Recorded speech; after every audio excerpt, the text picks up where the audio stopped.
La communauté marocaine au Burkina, avec à sa tête l'ambassadeur Youssef Slaoui, s'est donné rendez-vous à Lancaster Hotel pour vivre la demi-finale France-Maroc. Avant le coup d'envoi, le diplomate affichait son optimisme. On a une confiance totale dans les Lions de l'Atlas, les Lions de l'Afrique. Parce que ce soir, ils vont jouer un match décisif. Et donc voilà, ils ont toujours été au rendez-vous. Et ce soir même, on s'attend à ce qu'ils le soient encore une fois au rendez-vous pour hisser haut les couleurs du Maroc et de toute l'Afrique.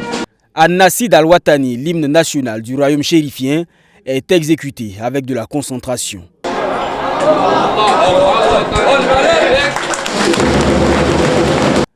L'ambiance est rapidement refroidie avec le but de Théo Hernandez à la 5e minute. 1-0 à la pause, l'espoir est permis. La troupe de l'Union nationale de soutien aux étalons détend l'atmosphère avec une bonne animation.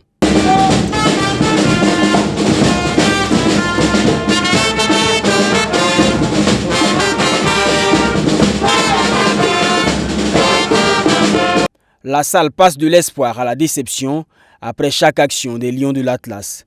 La réalisation de Randal Kolomwani à la 79e minute vient tuer les ambitions marocaines. Au coup de sifflet final, le mot fierté revient dans toutes les déclarations. Franchement, on est fiers de cette équipe. Ils ont joué un très bon match. Donc voilà, ils se sont créés pas mal d'occasions. Malheureusement, ils n'ont pas pu concrétiser, mais on reste vraiment fiers de cette équipe. Et c'est bien battu, et c'est donné à fond. Et puis on est fiers de ce jeu. Plutôt fiers de ce que le Maroc a fait historiquement. D'arriver en demi-finale, c'était quelque chose de bien. Bon, peut-être qu'on était quand même un peu, comment dire, on avait un peu peur au début. La France a quand même envoyé du lourd au début, mais bon, on est quand même fiers de nous-mêmes. Tout d'abord, c'est une fierté. Et puis, je crois que la communauté marocaine a été à la hauteur de l'exploit que l'équipe a fait. Ils ont été vraiment supporters jusqu'au bout. On n'a pas démérité et c'est une fierté d'être là. Jouer un bon match, on